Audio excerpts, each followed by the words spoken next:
Bueno, pues ya sabemos que la piel está, pues en todo el cuerpo, está visible, está, bueno, no toda, ¿verdad? La cubrimos, pero tenemos partes muy visibles y sobre todo el hecho de que está tan a la vista, lo que les decía, pues nos tienta bastante a querer fácilmente observar a la persona e inmediatamente pues empezar a detectar lo que vemos que está fuera de lo normal. Dentro de estas características, pues no solamente vamos a evaluar piel, sino también lo que son los anexos, como lo que es el cabello y las uñas, y bueno, por lo tanto también las mucosas. Entonces, si nosotros vemos, pues prácticamente, pues nos vamos a encargar de todo el exterior y tenemos que saber que pues tiene varias funciones y la función principal de la piel, pues es protegernos del medio externo, ¿verdad? Del medio ambiente. Y para hacerlo, pues posee una barrera que se conoce como barrera cutánea, que está formada principalmente por lo que es nuestro estrato córneo, que es la capa más externa y que ahorita la vamos a ver. Entonces, vamos a ver que en su mayoría, gran parte de la composición química que tiene la piel, pues es agua. El 70% es agua y esto es bastante importante porque si sabemos que esto es la cantidad de líquido que regularmente pues se encuentra en la superficie de la piel, más bien en cada una de las capas, podremos entender que si la barrera cutánea, que es la que se encuentra en la parte más externa, se ve afectada y no está íntegra, pues va a permitir que esto pueda escapar fácilmente y tengamos pérdida de líquido y por tanto la piel se reseque. ¿Se acuerdan en las lesiones elementales? Decíamos que hay algunas que se producen cuando la piel pues está seca, cuando no está humectada y bueno, si la barrera cutánea se afecta, pues vamos a ver esos grados de deshidratación que se van a manifestar en resequedad, en escama o en grietas, por ejemplo. Y bueno, también poseemos diferentes minerales que van a componer parte precisamente de esa barrera. Y también poseemos carbohidratos. El hecho que tengamos esta cantidad, por ejemplo, de minerales y carbohidratos es parte de lo que a veces pues, nos va a ser susceptible a que podamos, digamos, tener un caldo de cultivo perfecto para que alguna de las bacterias pues, puedan proliferar si nosotros no damos el mantenimiento o la higiene adecuada o esta barrera se rompe. También tenemos presencia de lípidos, que en este caso la función principal que van a tener pues es la de mantener la piel suave, la piel humectada y también forman parte de la barrera porque también impiden, al ser ácidos grasos, pues impiden que las bacterias se depositen de forma sencilla sobre la piel. Sabemos, como les decía, que en exceso, si no la removemos, pues en lugar de favorecernos, pues nos van a perjudicar. Y bien, también vamos a ver que a través de lo que es la estructura de la piel, pues vemos que hay orificios que conectan un punto, digamos, de salida, sobre todo, por ejemplo, para lo que son las glándulas sudoríparas o en el caso de los folículos pilosos, para la salida del vello o del cabello y también de la glándula sebácea, ¿verdad? De los detritos celulares. Y bueno, estos puntos de salida para estas sustancias en ocasiones se pueden llegar a convertir una puerta de entrada para algunas bacterias también. Entonces, todo depende sobre todo de el equilibrio, de que esto esté equilibrado y que la barrera cutánea se encuentre íntegra. Sabemos que la piel pues comienza a generarse desde que estamos en el periodo embrionario y vamos a ver que cada una de las capas que la van a formar pues van a tener como resultado el desarrollo de los diferentes estratos, que es lo que vamos a ver el día de hoy. Bien, de aquí lo que más me interesa que sepamos es como les digo, es un repaso, es que recordemos que, bueno, pues que la piel no es totalmente lisa, que tenemos salientes, protuberancias, tenemos surcos, tenemos líneas y pues tenemos orificios también. Y todos esos, algunos pues son normales, algunos se van a ver un poquito más marcados, como veíamos cuando tenemos, por ejemplo, traumatismos muy recurrentes en un solo sitio. Entonces, vamos a ver que lo primero que reconocemos como parte de la normalidad, pues son los pliegues losángicos. Y estos pliegues losángicos, pues digámoslo de alguna forma, son los pliegues o puntos de flexión que nosotros vamos a tener en todos los sitios que tenemos articulaciones, como cuáles, como los codos, las rodillas, las muñecas, y si observamos nuestras manos, pues por ejemplo aquí donde flexionamos cada una de las falanges de nuestra mano. También tenemos como parte de esta superficie lo que son las crestas dérmicas, y las crestas dérmicas vamos a ver que son las líneas que vemos nosotros en las palmas de las manos. Estas crestas dérmicas también se consideran parte de los pliegues losángicos, nada más que al estar en las manos cambian de nombre y se les conoce como crestas dérmicas. Y bueno, pues todo el mundo tenemos estos pliegues, todos los tenemos marcados, y lo único que nos puede llegar a orientar para pensar que puede haber, digamos, alguna patología es que en ocasiones en estas crestas dérmicas se genera un pliegue único. Y si ustedes recuerdan, cuando llevaron, por ejemplo, no, apenas están llevando patología, ¿verdad? ¿Genética ya llevaron? Patología ya llevamos, doctora. Genética estamos actualmente. Ok, se me hace que en genética ahí es donde lo van a ver, pero cuando hablan, por ejemplo, de los síndromes de Klinefelter, síndrome Down, vamos a ver que a veces es frecuente que en ellos veamos la formación de un pliegue único, que generalmente tiende a ser bilateral. Y ese, pues, es una característica, digamos, muy común en estos pacientes. Sin embargo, no es la regla, ¿verdad? Vamos a ver que hay personas que podemos tener a lo mejor un pliegue único, a lo mejor en alguna de las manos, y sin tener ninguna característica genética como tal de un síndrome Down, un síndrome Klinefelter. Pero bueno, nos ayuda si lo llegamos a observar en algún paciente en el cual pues no sabemos realmente qué está pasando, pues ese tipo de características, ¿verdad? Así como los rasgos faciales que llegamos a ver en el síndrome Down, pues nos dan una orientación, ¿verdad?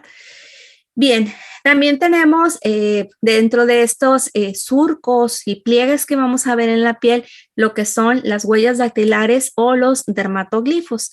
En este caso, bueno, pues es bien sabido que si comparamos los suyos con los de alguien más, pues se dice que tenemos, ¿verdad?, una huella única y que pues no hay otra igual. Eso es lo que se sabe hasta ahorita. No hay un estudio, digamos, que avale la verdadera razón de por qué aparecen en nuestra piel estas dermatoglifos o estas huellas. Por ahí me acuerdo que revisé un artículo donde se mencionaba que la característica que tiene, si ustedes se fijan que se ve como en círculos, ¿verdad? Sabemos que las huellas así son, como si estuvieran haciendo una figura o una espiral.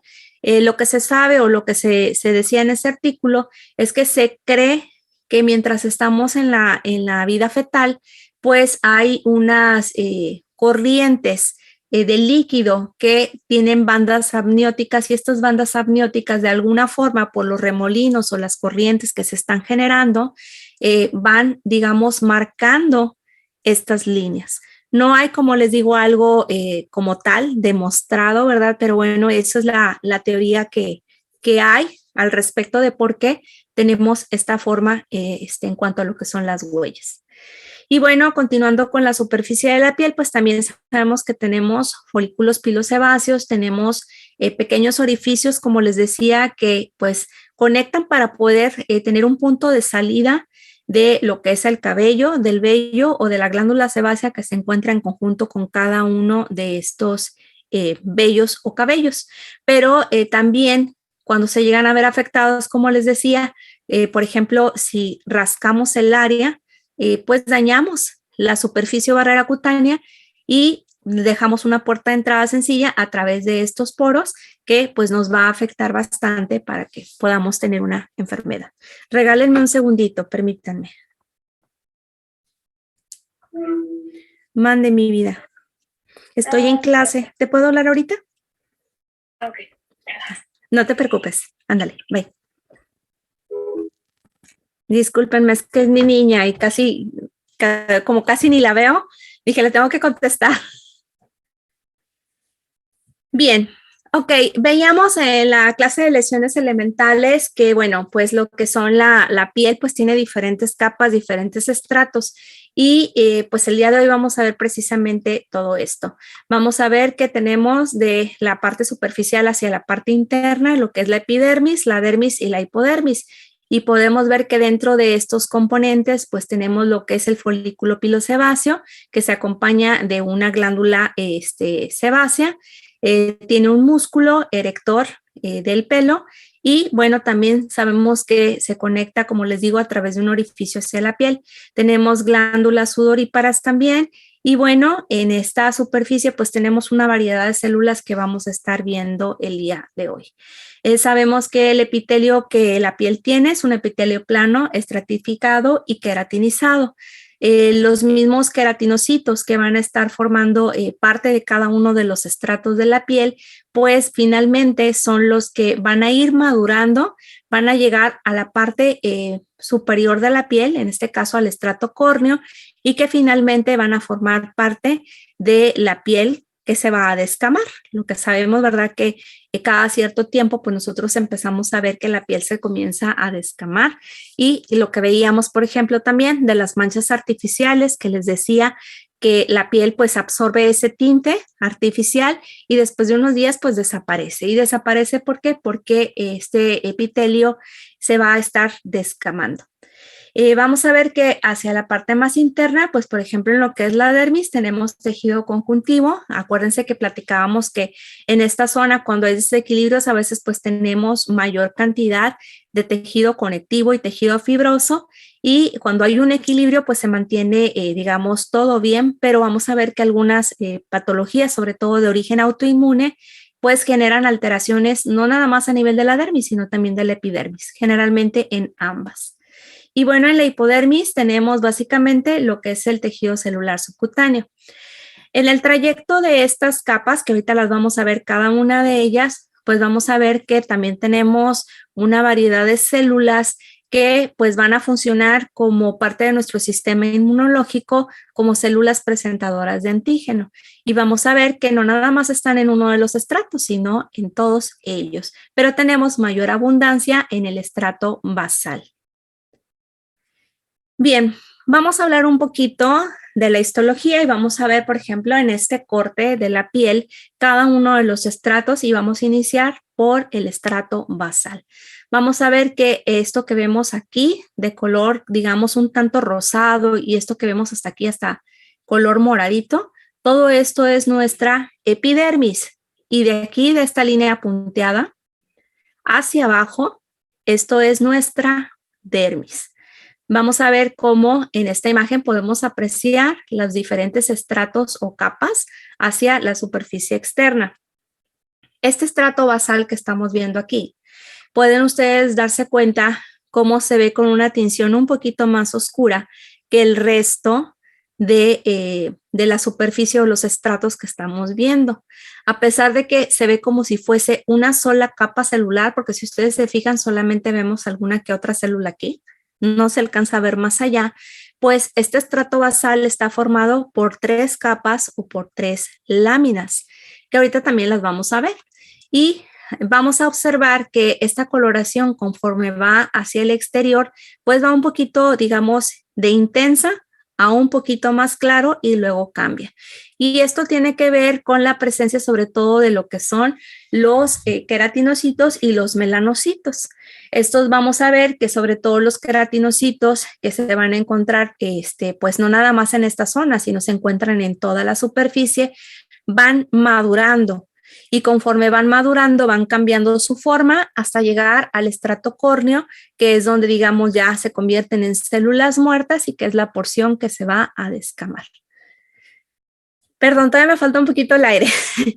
Vamos a ver ahora un poquito el estrato basal como tal y vamos a ver, por ejemplo, esta imagen que lo representa. Este dibujo aquí nos va a mostrar lo que les decía. Este sería parte de mi estrato basal, estas 3 líneas que vemos como tipo naranjita, amarillo y beige.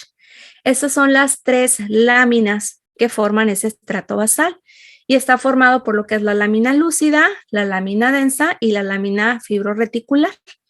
Estas 3 láminas, si ustedes se fijan, tienen enlazadas entre sí, estas que estamos viendo aquí, ¿sí? Estos, digamos, proteínas que están, digamos, entrelazadas hacia estas láminas, pues son las proteínas que se conocen como de anclaje. Estas proteínas o fibrillas de anclaje tienen en su porción extrema proteínas, aminoácidos, que van a tener finalmente la función, como su nombre lo dice, de anclar. ¿Qué es lo que van a anclar? Las capas de la piel. Por ejemplo, vamos a ver que hacia acá, hacia la parte que está más como cremita, esto representa lo que es la dermis. Entonces vemos que estas proteínas o fibrillas de anclaje lo que van a hacer es unir la capa de la dermis con el estrato basal.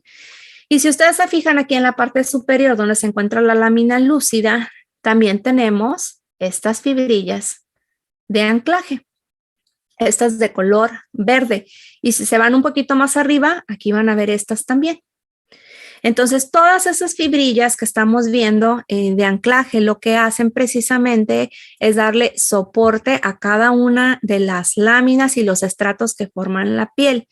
Si por alguna razón, por ejemplo, de origen autoinmune, estas fibras de anclaje se ven afectadas, digamos, en la producción, es decir, que no hay suficientes, o se ven afectadas en que no contengan la cantidad de aminoácidos que deberían de tener, vamos a tener superficies que son débiles. Y se acuerdan que ayer que veíamos, por ejemplo, lo de las pruebas que íbamos a hacer en la piel, por ahí yo les decía que había uno que se llama signo de Nikolsky.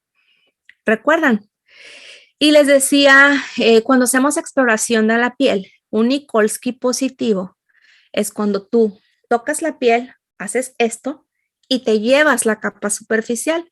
Y poníamos el ejemplo y les decía, por ejemplo, si tenemos una ampolla que se está destechando, ¿verdad? Y tú haces esto, pues te traes la capa superior. Lo normal es que eso no pase en una piel sana, pero en una piel dañada, pues eso pasa. ¿Y eso pasa por qué? Porque estas fibras de anclaje se dañan. Entonces, vamos a ver que pues tienen bastante importancia que las conozcamos. Dependiendo de qué sitio es el que están anclando, es el nombre que van a recibir. Por ejemplo, si las vemos aquí, de lo que es el estrato basal unido, por ejemplo, en este caso a lo que son los queratinocitos o los melanocitos, se les va a conocer como hemidesmosomas. Y de célula a célula son desmosomas. Si los vemos en la parte inferior, básicamente de lo que es la dermis hacia lo que es la epidermis, esto sería lo que conocemos como unión dermoepidérmica. Y bueno, esa unión dermoepidérmica, pues aquí van a recibir el nombre de propiamente fibras de anclaje. Ahora, si ustedes se fijan en otro detalle, estas fibras no todas son iguales. Ven estas que nada más dicen placas de anclaje y estas dicen colágeno. ¿Sí? Quiere decir que también en esta porción vamos a tener estos aminoácidos, estas proteínas unidas al colágeno que también le van a dar ese soporte. Y si ustedes se fijan en otro detalle, se enlazan no solamente a la primera lámina, sino que van hasta la lámina central, que es la lámina densa. ¿Ok? Y eso es lo que hace precisamente que la piel, una piel normal, una piel sana, tú la toques y pues no se te viene la piel, no se descama, no te empiezas a, diríamos nosotros, a descarapelar, ¿verdad? Eso no pasa. Eso pasa en una piel que está dañada, que está quemada, que está lesionada o que tiene alguna enfermedad autoinmune. Bien, también tenemos gran cantidad de diferentes células en la lámina basal. Tenemos células presentadoras de antígeno, tenemos también células que van a funcionar como receptores y también vamos a tener la principal célula, que es las células madre. Estas células madre se van a encontrar no nada más aquí, las tenemos prácticamente en todo lo que es la epidermis y parte también de la dermis, pero la mayor cantidad, la mayor abundancia se encuentra en el estrato basal y por eso es que el estrato basal recibe el nombre también de estrato germinativo. Y por eso es que les comentaba también en las lesiones elementales que cuando por alguna razón tenemos alguna lesión, alguna quemadura, algo que llegue a tocar estas láminas del estrato germinativo y los rompa, los dañe, pues vamos a tener como resultado una cicatriz. Y la cicatriz va a ser, ¿por qué? Porque precisamente como a partir de aquí tenemos la mayor cantidad de células madre, pues las vamos a dañar. Y entonces los van a ayudar las que se encuentran en el resto del tejido, pero aquí donde se haya fracturado, donde se haya roto, pues ahí gran cantidad las vamos a destruir y eso va a generar que haya ese desequilibrio del que platicábamos, que va a dar por resultado final una cicatriz. Bien, otro detalle que vamos a ver nosotros también aquí es que no nada más tenemos colágeno como acompañante de los aminoácidos que van a funcionar como fibras de anclaje, sino que también tenemos diferentes tipos de colágeno. En promedio tenemos 8 tipos y estos diferentes tipos de colágeno se encuentran también distribuidos entre lo que es la dermis y la epidermis, principalmente en el estrato germinativo o basal. Entonces vamos a ver, como les mencionaba yo aquí, tenemos principalmente el colágeno tipo 4 en la lámina densa y el tipo 7 en las fibrillas de anclaje. Y vamos a ver que hay algunas situaciones, sobre todo enfermedades autoinmunes, en las cuales pues se daña este tipo de colágeno y vamos a verlo, por ejemplo, como en el lupus eritematoso y en la epidermolisis bullosa o ampollar. Y cuando esto ocurre es cuando vamos a tener en estos pacientes crisis, por decir, o etapas en las que vamos a tener el signo de Nikolsky positivo. Por ejemplo, no sé si a ustedes les tocó ahí en Reynosa conocer el caso de una familia que tenían precisamente esta condición, la epidermolisis ampollar o bullosa. Y pues básicamente la familia tenía, creo que eran un niño y una niña, cuando me tocó ya hace ya varios años, y tenían alrededor de 6 y 8 años más o menos, y el grado de daño que tenían en estas fibras, pues era bastante importante.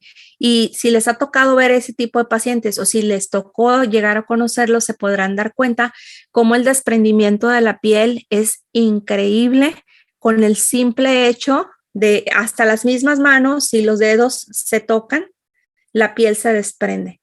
Entonces la misma ropa, en el caso de estos pacientitos, la tenían, si se ponían una blusa, por ejemplo, en el caso de la niña, la misma blusa le desprendía la piel y pues se le pegaba.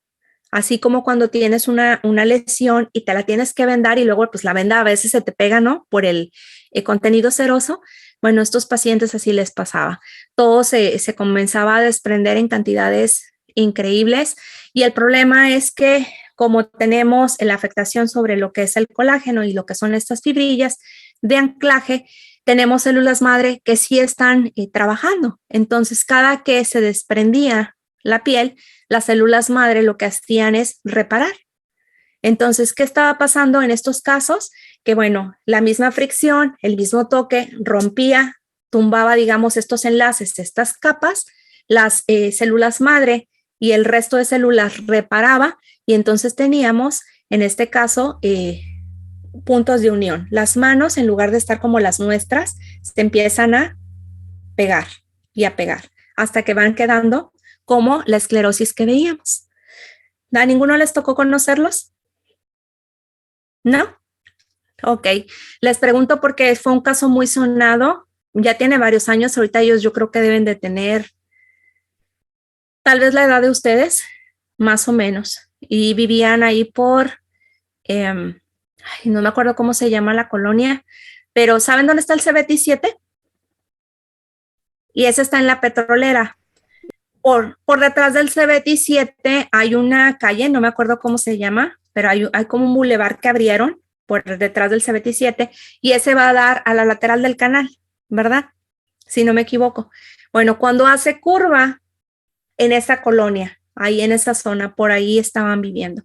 No sé la verdad que habrá sido de ellos, pero les comento mucho este caso. No es muy frecuente que lo vayan a ver, pero hay casos en Reynosa, hay varios, pero el que yo vi personalmente fue el de esta familia. Y bueno, en el lupus eritematoso discoide, Pues vamos a ver que, como les decía, el colágeno tipo 4 va a estar afectado sobre todo aquí en la lámina densa. ¿Y cuáles van a ser las consecuencias? Bueno, pues vamos a tener alteraciones sobre todo en la consistencia de la piel.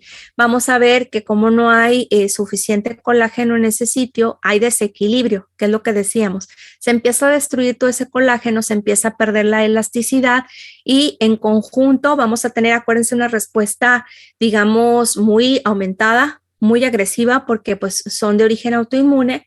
Y entonces estas células presentadoras de antígeno que tenemos sobre todo en estas zonas, pues también comienzan a reaccionar de forma agresiva. Comenzamos a tener zonas de inflamación y finalmente pues vamos a ver las lesiones más frecuentes que vemos en el lupus. Y sobre todo ya sabemos que cuando es sistémico, ¿verdad? Pues nos va a afectar, pues principalmente lo que más nos preocupa es a nivel de corazón. Todo esto lo vamos a ir viendo más adelante. Ahorita nada más quise hacer esta pausa para poder explicar el por qué es importante que conozcamos esta estructura. Bien, vamos a ver también que dentro de lo que es el estrato basal está lo que conocemos como la unidad melanoepidérmica. Y bueno, vamos a ver que esta, como les platicaba cuando veíamos en las lesiones elementales lo de la hiperpigmentación, ¿se acuerdan?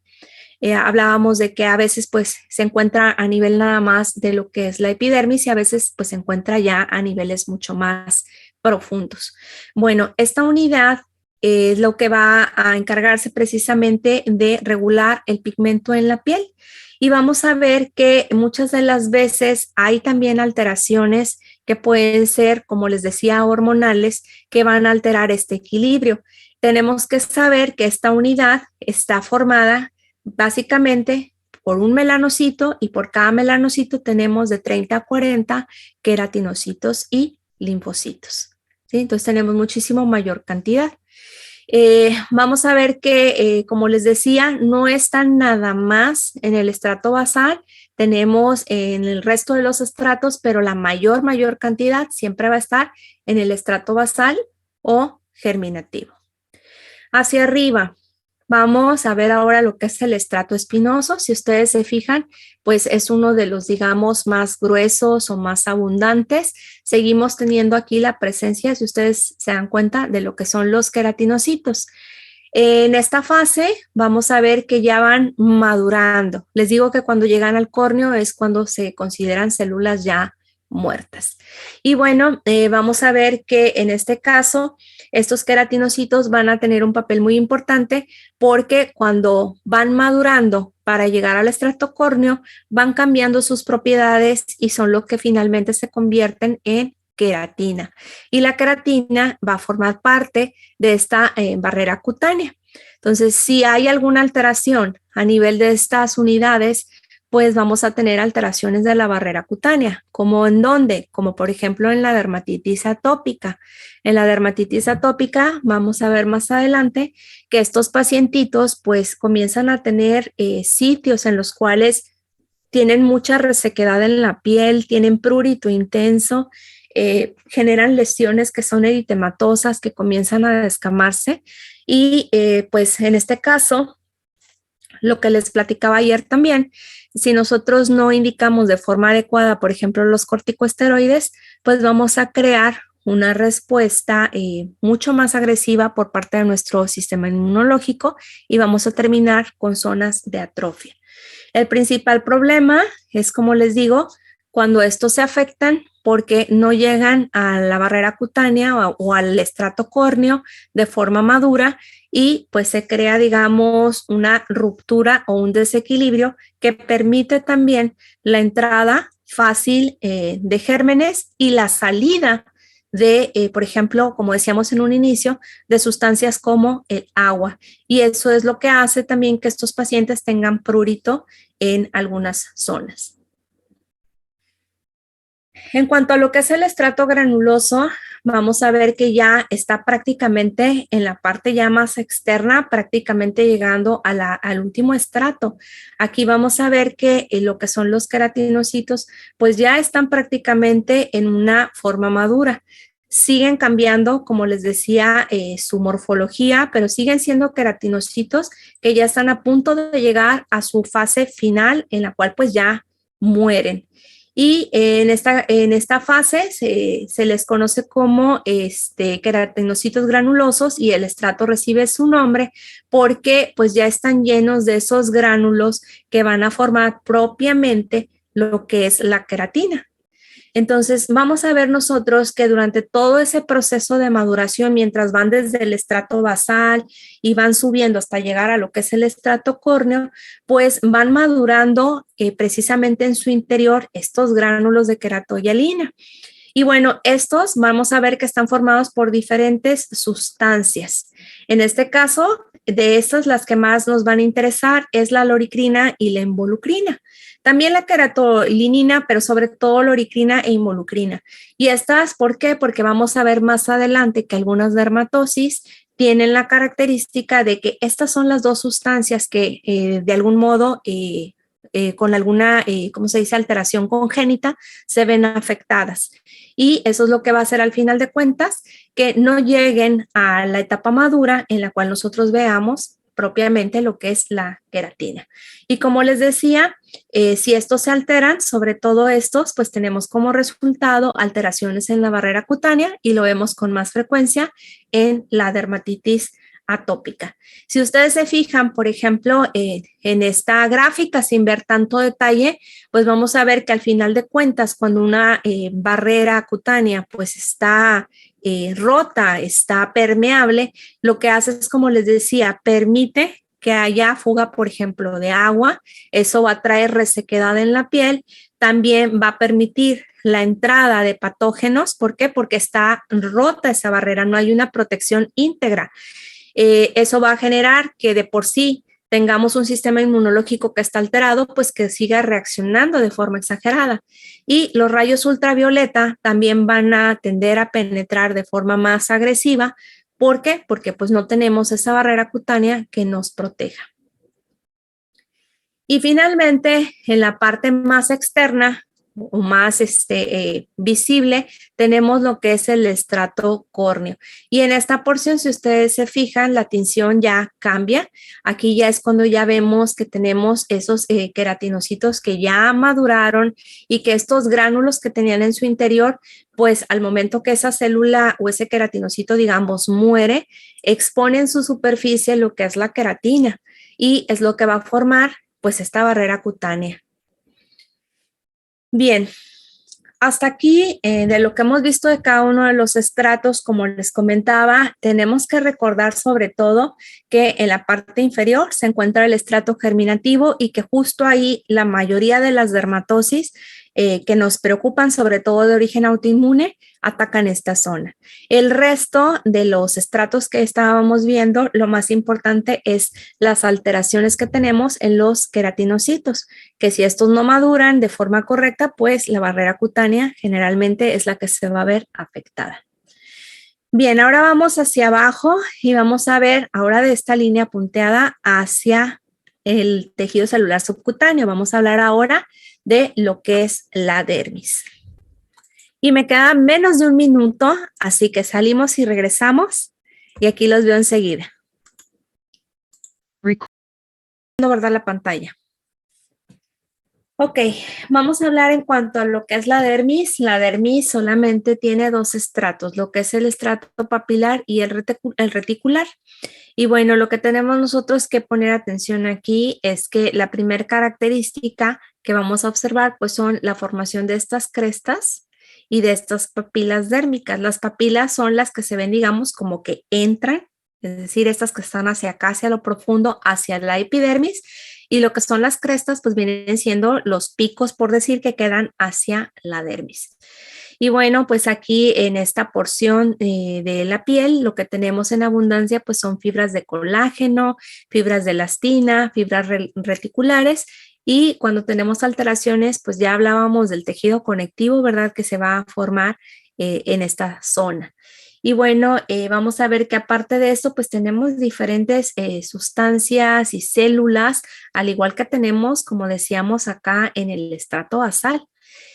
Vamos a ver una de las características que es lo que más nos preocupa porque la base o lo que más se afecta, como les decía, cuando tenemos enfermedades de la piel, generalmente la afectación está acá arriba, ¿verdad?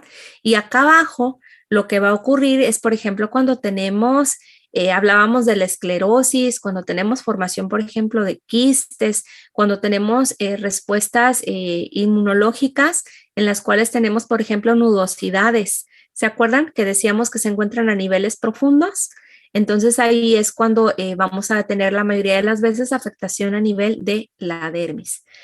Una de las características que nosotros tenemos que observar en la piel es que a nivel de lo que son, por ejemplo, lo que son las crestas y a nivel del estrato córneo, vamos a ver una gran diferencia. A nivel histológico, si la piel, por ejemplo, se encuentra en una zona de piel fina, por ejemplo, en el rostro, pues vamos a ver que lo que es el estrato córneo, que es el más externo, tiende a formar una capa que no es tan gruesa. En cambio, si tenemos una piel que es gruesa, como por ejemplo en las palmas, en las plantas de los pies o en una piel en la cual ha sufrido un traumatismo bastante frecuente y que ha tenido un engrosamiento de la piel. ¿Se acuerdan que también de eso hablábamos ayer en las lesiones elementales? Y decíamos que comienza a marcarse más las líneas de la piel. En esos casos vemos que lo que es el estrato córneo tiende a ser muchísimo más grueso que en una piel fina. Y aparte, otra de las diferencias que vamos a ver es que a nivel, por ejemplo, de lo que es la dermis, vamos a tener estas crestas y estas papilas de las que hablábamos un poco más ensanchadas. Ahorita vamos a ver un comparativo en otra imagen. Y otra de las características que vamos a tener es que seguimos manteniendo en una piel fina los mismos estratos, que hablábamos del estrato basal, el estrato espinoso, el estrato granuloso y finalmente el estrato córneo. Y en una piel gruesa vamos a ver que ya no nada más tenemos esos estratos, sino que la piel genera un estrato más, que es el estrato lúcido, que era lo que les decía también, que a pesar de que este estrato lo vemos nada más en palmas y plantas de manera normal, cuando nosotros tenemos zonas donde estamos agrediendo de forma muy constante y se genera ese exagerado, ese cuadriculado de la piel, son dos cambios los que hay. El primero es que el estrato córneo empieza a producir mayor cantidad, como les digo, de queratinocitos, se hace más, perdón, de queratina, se hace un tanto más grueso y por el otro lado va a agregar un estrato más, se forma lo que es el estrato lúcido y la característica que tiene es esta sustancia que se llama eleidina. Es rico en esa sustancia y esto lo que hace es que pues le va a dar mayor, digamos, resistencia, mayor firmeza a la piel para poder tolerar lo que estemos haciendo. ¿Se acuerdan el ejemplo que les ponía de las grietas en los pies? Y les decía, ¿verdad?, que muchas veces andamos descalzos o en sandalias, no humectamos la piel y por eso se reseca. Bueno, en esos casos es básicamente porque también tenemos esta sustancia y tenemos ese estrato en esa zona. El hecho de que este estrato sea más grueso es también lo que va a permitir, como veíamos en las grietas, en ese mismo ejemplo que les daba en las plantas de los pies o en el talón. ¿Sí se acuerdan de esa imagen? Que les decía, hay señoras sobre todo que si las han visto cuando van al banco, cuando van al mandado, andan en sandalias y tienen los pies bien secos y se ven. Bueno, es precisamente por lo mismo. Tenemos una gran cantidad de estrato córneo que finalmente, ¿cómo lo traducimos nosotros? En lo que sería el callo, ¿verdad? Que decimos, tengo callosos los pies o tengo una parte muy, muy engrosada, pues es por la cantidad precisamente también de queratina tan abundante. Bien, aquí vamos a ver entonces lo que les decía, si hacemos el comparativo a nivel histológico, vemos que una piel fina, una piel normal, tiene regularmente los 4 estratos y la piel fina tiende a tener estas crestas y estas papilas que si las comparamos con las de una piel gruesa, pues no son, digamos, tan profundas ni son tan que entren tanto hacia la dermis, como en el caso de una piel gruesa. En una piel gruesa vamos a ver que están mucho más marcados, mucho más abundantes. Y la otra característica que ya la mencioné es que el estrato córneo está muchísimo más amplio. Entonces, si ustedes tienen un corte histológico y están identificando piel, ¿cómo sabemos si es piel fina o piel gruesa? Si no logro distinguir la cantidad de estratos, porque acuérdense que como las láminas del estrato basal, pues a simple vista o digamos en un microscopio de uso normal, pues no las vamos a ver. Entonces, lo que a mí me va a orientar para que yo sepa cuál piel es, pues son esas dos características, el estrato córneo y las características que estamos viendo en las papilas dérmicas. ¿Ok? Bien. Entonces vamos a ver que también, si vamos un poquito más abajo, pues tenemos lo que es el tejido celular subcutáneo. Y bueno, pues, ¿qué es lo que tenemos ahí? Pues sobre todo lo que tenemos es tejido adiposo y también tenemos tejido conjuntivo. Y pues también tiene una función importante, en este caso es la reserva energética y funciona también como aislante. Vamos a ver aquí, por ejemplo, que en lo que son las patologías de dermatología, lo más frecuente que vamos a ver es cuando tenemos, por ejemplo, un forúnculo, cuando tenemos, como veíamos ayer, un absceso, cuando tenemos una úlcera, por ejemplo, después de una escara, en la cual, pues bueno, vamos a afectar hasta tejidos profundos. Permítanme un segundo. Estoy viendo, me quedan 3 minutos y se nos termina el tiempo. Tenemos una sola hora, ¿verdad? Sí, doctora. Sí. Se me hace como que vuela muchísimo el tiempo. Ok, bien, vamos a terminar hasta esta diapositiva porque todavía nos falta terminar una parte más para poder hablar un poquito más de la integración de la anatomía y la fisiología. Bueno, esto también ya lo han visto ustedes, lo hemos visto en otras clases. Sabemos que la piel pues tiene diferentes funciones. La que más nos importa o la que más nos fijamos siempre es la de barrera protectora. Ya sabemos, como les decía, que si esta barrera se afecta, tenemos problemas. Fuera de esta, pues básicamente lo que es la melánica y la queratínica, que estas pues nos van a proteger bastante, sobre todo de la exposición a los rayos ultravioleta. Después de ella tenemos, por ejemplo, la sudorípara y la sebácea, que nos van a ayudar prácticamente junto con la termorregulación para mantener un equilibrio en la piel. Mantenemos la temperatura, mantenemos la piel humectada y a la vez eso nos ayuda también a combatir la presencia pues de algún patógeno que quiera alojarse en la piel. Obviamente, para que todo esto funcione tiene que estar íntegra.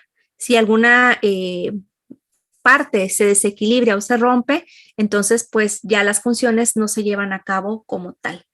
Y bueno, sobre todo en la piel tenemos lo que es la síntesis de la vitamina D y sabemos también que tenemos pues terminaciones nerviosas que también son bastante importantes al grado, ¿verdad?, de que pues nos ayudan a protegernos cuando nosotros sentimos o tenemos contacto, por ejemplo, con alguna superficie caliente o, por ejemplo, cuando tenemos la picadura de algún insecto, inmediatamente pues sentimos, ¿verdad? A veces sin que sea eso, el mismo viento a veces mueve los propios vellos y pues nos ayuda a sentir.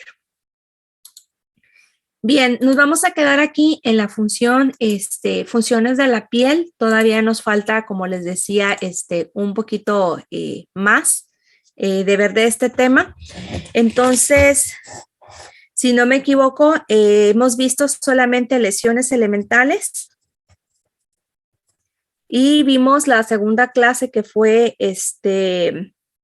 donde hablábamos de las condiciones del consultorio, la exploración, etcétera, ¿verdad? Esas dos son las únicas que hemos visto.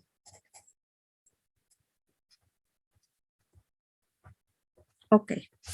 Bien, entonces de estos dos temas que ya vimos, sin incluir el de anatomía y fisiología, les voy a dejar en la plataforma un ejercicio para que entren y lo contesten. Lo voy a abrir apenas, yo creo que hoy en la noche, entonces les mando mensaje al grupo para avisarles que ya está activo y si ya pueden entrar a contestarlo. Lo voy a dejar abierto sábado, domingo y lunes. Y me parece que es un cuestionario muy pequeño, son como 5 preguntas o 6 más o menos. Y la tarea me parece que son como 3, nada más. Es poquito lo que tienen que contestar. Entonces, les aviso más tarde para que puedan entrar y responder. ¿Ok? Bueno, los dejo por el día de hoy y pues nos vemos entonces en la siguiente clase. Que tengan muy buen día. Cuídense. Igualmente, Gracias, Doc. doctora. Gracias. Nos vemos. Gracias.